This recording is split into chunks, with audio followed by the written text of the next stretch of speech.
Warning: the following video is performed by a trained professional. It is meant for educational purposes only.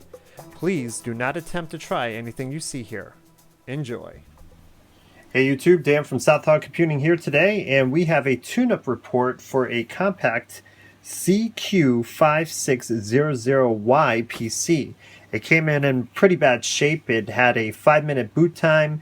It wasn't doing so well, so the customer brought it in, and basically this is what we did. It came with an Athlon 2 170U 1.8 gigahertz single core processor CPU, which is very disturbing this day and age to have a single core, because if you don't have at least a dual, your machine's going to run like garbage. And I have a text message, how about that? So we replaced that with an AMD Athlon 2 245 clocked at 2.9 gigahertz. We also replaced the hard drive with a ADATA SSD 120 gigabyte solid state drive.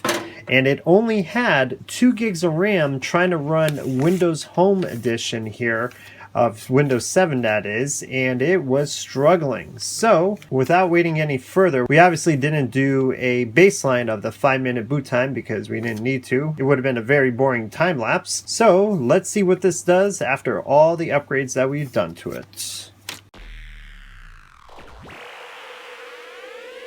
About 29 seconds for a boot up time. Not too shabby when we were dealing with a 7-minute boot up time. So I'm going to say great success on this tune up here. As always folks, if you like what you see, please comment, like, subscribe, do what you got to do to help support the cause here. And as always, this is Dan from Compaq Computing. Until the next time.